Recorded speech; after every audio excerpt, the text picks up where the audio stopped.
Louise Hanson, bonjour Bonjour.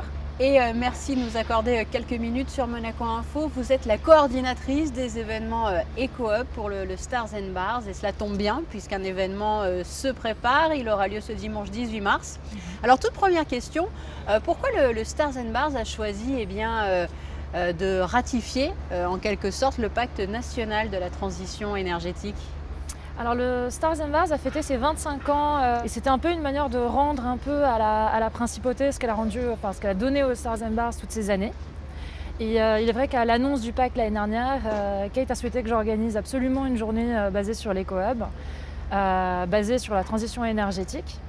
Et donc voilà, on est à 4 jours de l'événement, on a assez hâte. Qu'est-ce qui se cache pour les personnes qui ne le sauraient pas encore derrière ces termes EcoHub? Alors l'EcoHub, en français, on va dire que c'est la division environnementale du Stars and Bars. Donc en fait, c'est plein de petits projets comme justement nos journées EcoHub le dimanche qui sont gratuites et sans inscription sur des thèmes comme le bien-être de la planète, le bien-être via la médecine chinoise, qui sera d'ailleurs le prochain le 8 avril. Ça va être des journées, ça va être aussi les Healthy Hours par exemple, où c'est mardi, à l'heure de l'apéro, on offre des traitements gratuits en échange de la consommation d'un verre. Et en fait, ça permet aux gens de découvrir toutes les spécialités bien-être, on va dire, qui existent dans la région. Alors on sait bien sûr Kate et Didier très engagés en matière de protection de l'environnement. Quels vont être peut-être plus précisément les temps forts de ce dimanche 18 mars justement? Alors ce sont effectivement des passionnés et l'écologie est vraiment au centre de leurs préoccupations. Donc les temps forts, on va avoir justement la mission de la transition énergétique qui sera présente. On aura aussi la SMA qui sera présente. Et donc en fait, on va séparer la journée en plusieurs petits ateliers où les gens pourront donc comprendre ce que c'est le pacte, signer le pacte, calculer leur empreinte carbone, mais aussi établir un plan d'action. Après, il y aura aussi une partie qui sera sur le cadastre solaire qui permettra aux propriétaires en fait de voir ce qui est possible de faire sur leur toit à Monaco avec la transition énergétique. L'idée finalement, si on pouvait la résumer en quelques mots, c'est de toucher un maximum de personnes, toutes générations confondues. C'est ça, c'est vraiment le principe de nos journées EcoHub le dimanche une fois par mois. C'est un des jours les plus, on va dire, populaires au Stars and Bars. C'est là où il y a vraiment tous les enfants, tous les parents. Et c'est vraiment l'opportunité parfaite de toucher tout le monde sur ce thème. Et donc en fait, le fait que la journée soit gratuite et sans inscription permet en plus de ramener encore plus de monde et sensibiliser encore plus de monde sur le thème de la transition énergétique. Alors pour toucher les enfants notamment, je crois que différentes choses assez ludiques sont déjà programmées. Vous allez tout me faire dire. Mais oui, effectivement, on a un vélo qui appartient à un rolling bar en fait et qui permet de faire un smoothie et en créant soi-même sa propre électricité.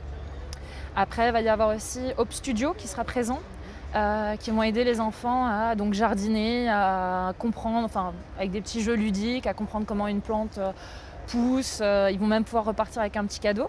Et puis on aura aussi la SMA qui sera présente avec des animations comme à Monacologie, donc comme un mini Monacologie où ils pourront justement apprendre comment trier leurs déchets, qui fait partie d'un des thèmes de la transition.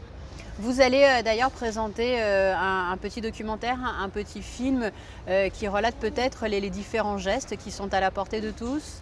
C'est ça, donc on a fait une petite vidéo qui explique en 5 minutes comment signer le pacte, pourquoi signer le pacte et à quel point c'est simple et rapide de le faire surtout. Et donc on l'a préparé en français et en anglais, pareil, pour toucher le plus de monde possible. Et on y parle justement des petits gestes au quotidien qu'on peut tous faire. Donc c'est-à-dire éteindre l'ordinateur en partant du bureau, éteindre la lumière quand on sort d'une pièce, économiser l'eau, faire attention justement à son empreinte carbone, tout simplement prendre le bus ou aller à pied un jour dans la semaine, faire un petit effort pour la planète. Plutôt que justement de prendre la voiture tous les jours, ce qui n'est pas forcément très utile ou obligatoire. Ce sont des petits gestes justement, Louise, avec votre regard et toutes les rencontres que vous pouvez faire tout au long de l'année ici même. Est-ce que vous avez le sentiment que peu à peu, il y a une prise de conscience générale et que les mentalités évoluent? Alors, Par exemple, là, on a décidé d'enlever les pailles. Donc, on les proposait automatiquement avant. Et on a décidé de les enlever pour faire un petit geste à la planète. Au début, c'est vrai que les gens étaient un peu sceptiques, ils ne comprenaient pas vraiment pourquoi. Et puis maintenant, c'est les clients eux-mêmes qui décident de ne plus avoir la paille et comprennent tout à fait notre on va dire, éco-action. Et c'est vrai qu'on en fait de plus en plus. Ça prend un petit temps d'adaptation, mais au fur et à mesure, en fait, c'est les clients qui le demandent. Donc, par exemple, on a une journée sans viande aussi, que ce soit pour les clients et pour le staff, pour réduire notre empreinte carbone, et on pourra, dans un an, pourquoi pas mesurer ce que cette action a fait. Louise, merci beaucoup. On termine peut-être en rappelant les modalités, même si elles sont très simples pour les téléspectateurs qui voudraient participer ce dimanche. Ouverture gratuite donc au public. Gratuite, sans inscription. La journée débute à 14h, se terminera vers 17h. Et puis c'est ouvert pour les petits et les grands aussi. Pour les petits et les grands. Et comme en plus, je crois savoir qu'il va pleuvoir, au moins ils seront bien au chaud à l'intérieur pour entendre tous ces petits gestes. Donc c'est ça. Parfait. Donc merci beaucoup. Merci à vous. Et on se quitte avec vos prévisions météo.